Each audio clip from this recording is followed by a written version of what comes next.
What's going on, guys? So I'm finally back from my vacation in Jamaica, and I promise you I'm not traveling outside the country anymore. At this point, I just want to make tech and finance videos for the channel. So let's talk about the new announcement by Google with the Pixel 9, the Pixel 9 Pro, the XL series makes a return with the Pixel 9 Pro XL, and the Pixel 9 Fold, but probably going to get another empty package. So there's that. But I did get a package today from our sponsor, though.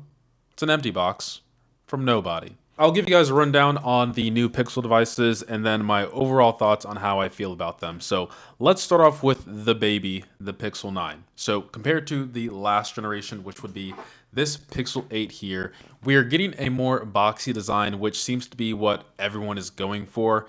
Although I actually thought the Pixel had some of the best feeling smartphones next to OnePlus, but seems like the box design is the old trend that we're coming back to. We have a brighter display, higher contrast, slightly more screen real estate. We have improvements on the back and the front with the next generation of the Victus glass that existed on the Pro models of the 8 series last year. One of the best changes that they did was get rid of the stupid optical sensor that came on all the Pixel devices, and we moved over to the ultrasonic sensor. So that's something that we see on the Galaxy series. So fingerprint unlocking should be much more consistent and not blinding people at night anymore. Along with the newer phone, we also get a newer processor. So the G4 processor, which we've seen online to have minimal performance increase and still lags behind the competition of what Snapdragon and what Apple puts out.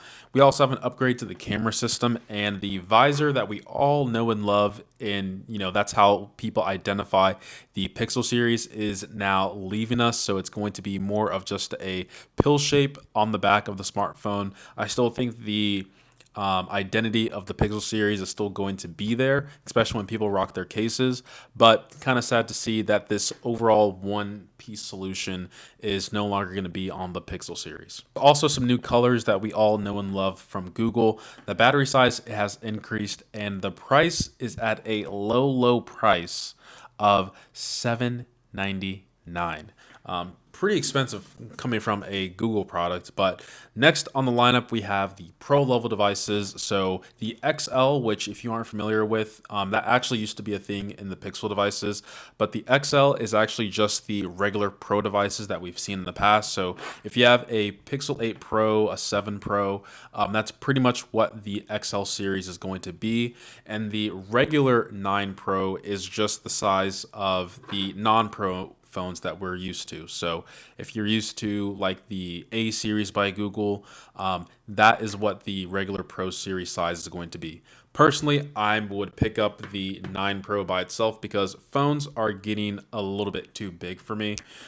Anyway, so compared to the regular 9, we have a even brighter display with the LTPO technology, so that should help out with battery life.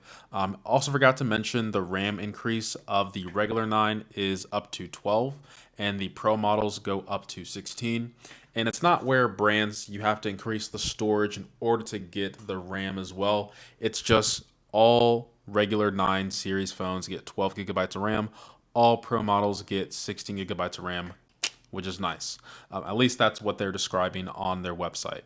The Pro models do have better camera functionality, which I think is a bit weird, but I'll probably cover that in a separate video. There's just more features that you're able to do on the Pro series, and it comes at a low price of $1,000. And the XL, if you want that bigger display, bigger battery, bigger phone, bigger price tag, $1,100 by Google. Yeah. Anyway, so my thoughts are the same overall on the phone, just like Samsung.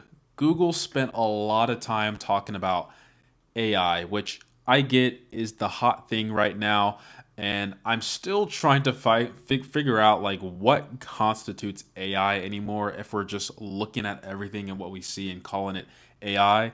I do want to applaud Google for doing a live demo of their AI capabilities.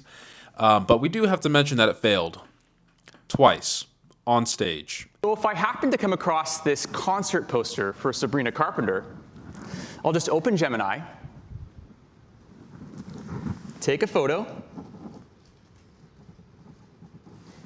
and ask Check my calendar and see if I'm free when she's coming to San Francisco this year. Gemini pulls relevant content from the image, connects with my calendar, and gives me the information I'm looking for. Oh, looks like we had a little demo issue. Let me try one more time. Check my calendar and see if I'm free when she's coming to San Francisco this year. Let's see if the demo spirits are with us today.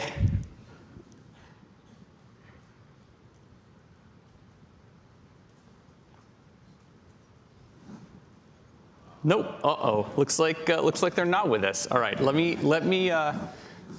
try that one more time on another device. One more time. Check my calendar and see if I'm free when she's coming to San Francisco this year.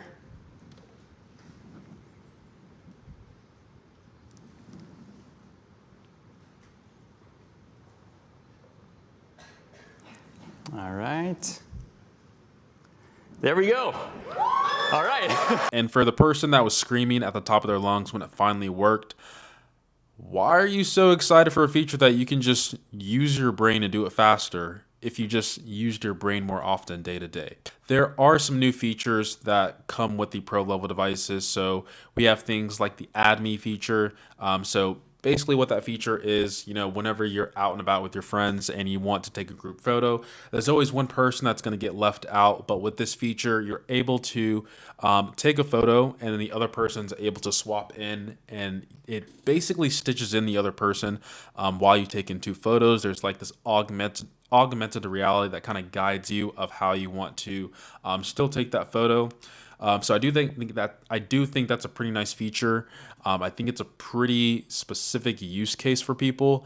I haven't really ran into that issue too often, because most often than not, I just be a kind stranger and ask someone to take the photo for me, or I just take a selfie and go on my way. So that's the Add Me feature. There's another thing called the zoom enhance. So there's a lot of quality, or I should say Google is claiming that they're retaining a lot of quality when zooming in at 10x and all the way up to 30x. So that's even surpassing Samsung at this point.